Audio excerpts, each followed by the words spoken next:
vraiment hors pair parce qu'il a vraiment beaucoup de casquettes. Non seulement il est écrivain, il est aussi dramaturge, il est écrivain pour des livres pour enfants, auteur de livres pour enfants.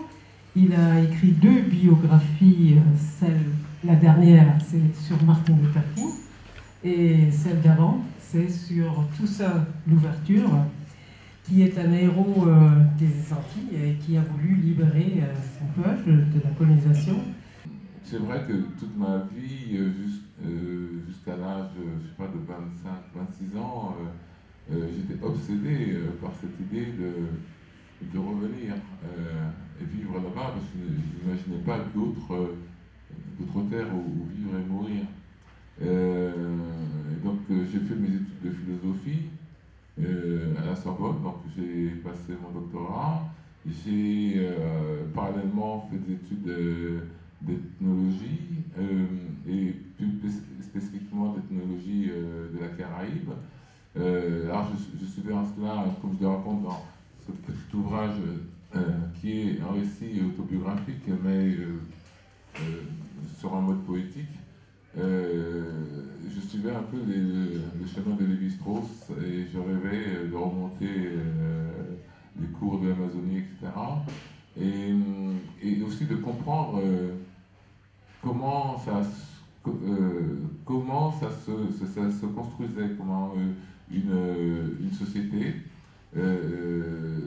comment un peuple se construisait. Je suis intéressé au geste parce que j'ai aussi fait de la danse africaine et comparer le corps du danseur antillais et du danseur africain est une chose absolument intéressante parce que on voit que le mode de gestualité est complètement différent parce que autant l'Africain est assis entre guillemets sur ses pieds, je veux dire il se tient sur ses pieds réellement, le mouvement part des pieds, du sol et va vers le ciel. Autant on se rend compte que dans les danses antillaises, il y a du sol mais il est second, il y a du ciel, il est second, tout se passe au niveau du bassin. Le bassin c'est le lieu de vie, c'est le lieu de la sexualité, de l'érotisme, etc. Et c'est donc aussi le lieu où se fonde ce rapport entre le ciel et la terre, mais c'est pas en fait une unité, un lien, parce que si vous voulez dans les rituels de danse, il y a toujours ce rapport entre l'homme et son cosmos. Dans la tradition, il y a la création. Donc une identité n'est pas une identité arrêtée. Et une identité est toujours quelque chose en mouvement et qui se remet tout le temps en question. C'est de la création.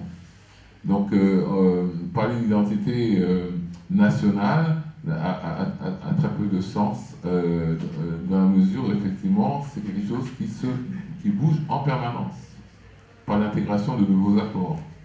Être ici, venir d'ailleurs, quand on est antillais, c'est un problème de base, puisque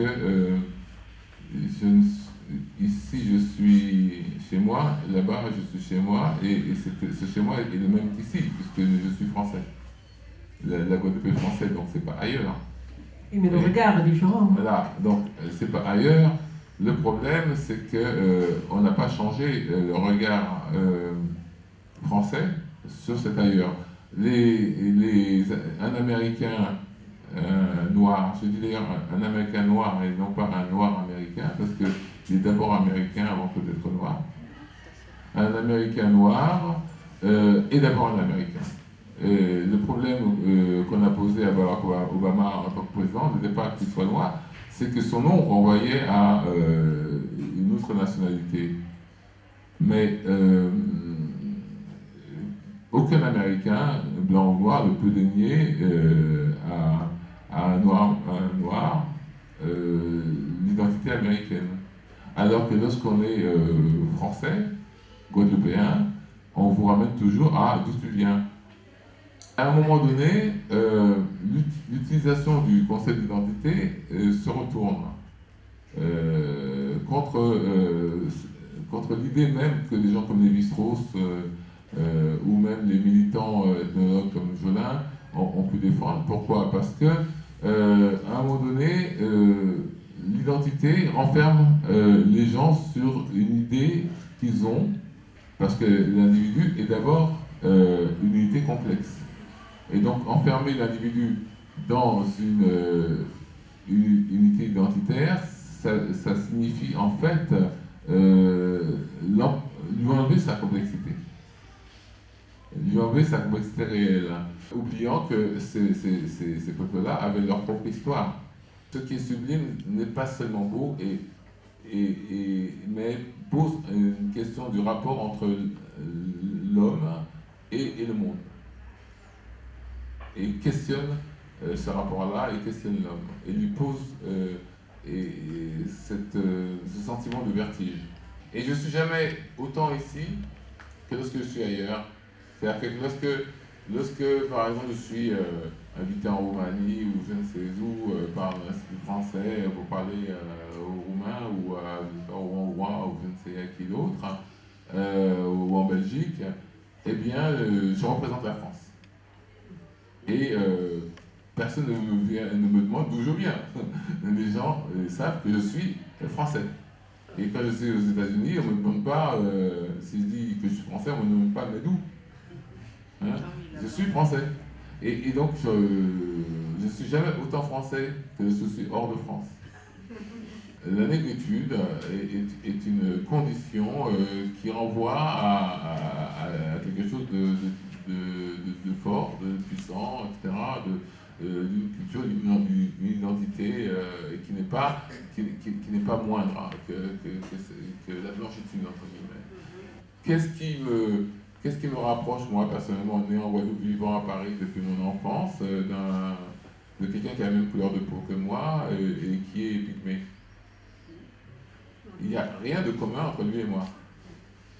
Ce qui ne veut pas dire que je suis supérieur à lui. Hein, je serais incapable de vivre dans les conditions où il vit. Il a une intelligence de la nature que je n'ai pas.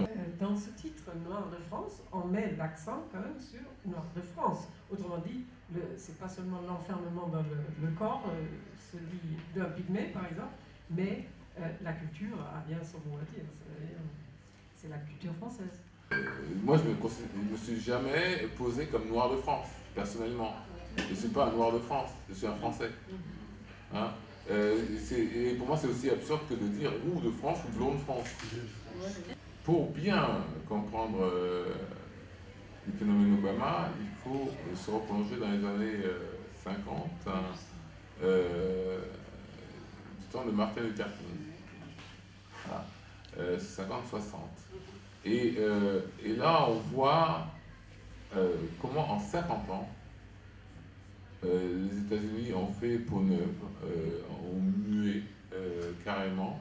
Du temps de Martin Luther King, il y avait des plaques à l'entrée de certaines boutiques où il y avait marqué « No dogs, no blacks, no Mexican ». Ok? Il y a eu un véritable combat qui a été mené. La force de Martin Luther King, comme d'ailleurs, et c'est le trait commun de tous les grands hommes, disons noirs, on va utiliser ce terme, tous les grands hommes noirs de l'histoire, à commencer par Claude Saint-Louverture, en passant par Martin Luther King, Nelson Mandela ou Obama, ça a toujours été de passer ce que j'appelle la ligne des couleurs, c'est-à-dire ne jamais considérer que le combat est d'abord un combat de noirs contre les blancs, jamais. Martin Luther King disait il faut que les Américains noirs aient réellement conscience qu'ils ne sont pas africains, mais américains, ce qui veut dire qu'ils sont métissés. Ils sont pas complètement noirs de peau, comme un Africain, et ils sont aussi blancs par la culture et par les gènes. Quelqu'un comme Barack Obama poursuit le combat de Martin Luther King à sa manière.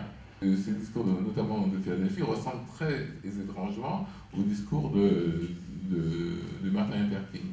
avec cette intelligence qu'avait Martin Luther King, de jamais refermer son discours sur les Noirs, d'intégrer le noir dans le discours général. Voilà. Et c'est ce qui lui a permis d'être vu au-delà de la couleur de sa peau. Il y a quand même de l'espoir un peu, je pense, c'est dans la société où il y a une mixité, et la différence est riche, les cultures, et quand il y a des gens qui peuvent se rapprocher, se marier, etc. Donc, après, créer, quand il y a des relations sociales possibles, bien sûr.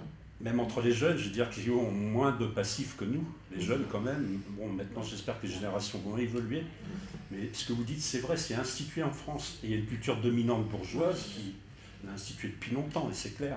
Et c'est enraciné chez nous, on n'est pas noir, on ne peut pas s'excuser. Il n'y a que Nino Ferrer qui l'a dit, je voudrais être noir, mais lui il l'a dit pour bonne raison, c'est pour la musique, hein. D'accord. Et votre parler tout à l'heure est étonnant, c'est la danse, et sur le geste, l'attitude. Nous, on a des manières, mais je pense que dans les relations sociales et autres, ce qui fait, sans faire la différence, ce qui est important, c'est peut-être d'aller au-delà de ces différences. Alors, il ne faut pas oublier aussi une chose qu'on oublie un peu, c'est que, bon, je disais que Martin Luther King disait que les Noirs étaient aussi un peu blancs, mais les Blancs aux États-Unis sont aussi noirs. Parce qu'ils ont été baignés de culture noire. Ils ont été élevés avec des noms noirs. Ils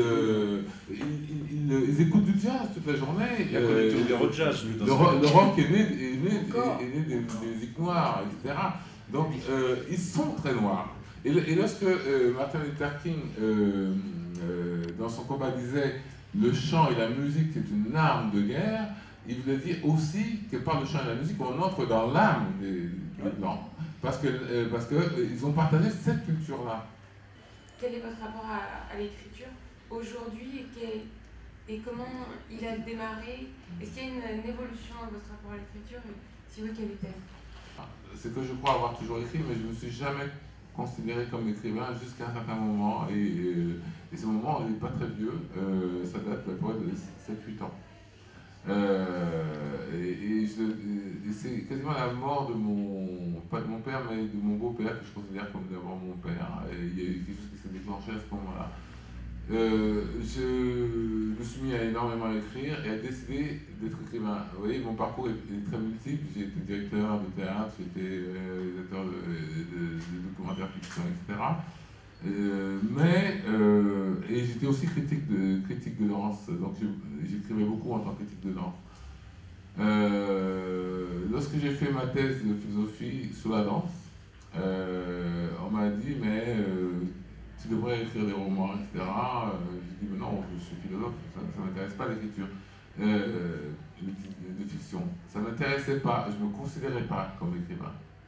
Et ça s'est déclenché à un moment donné pour des raisons. Alors, moi je crois que être écrivain, c'est pas simplement savoir bien écrire. Être écrivain, c'est bien autre chose, c'est mettre quelque chose de soi, s'engager vraiment et se mettre en difficulté soi-même. Et ça, il faut avoir la capacité de le faire, de la force, de la motivation, etc. Bon, il y a un moment où je l'ai eu.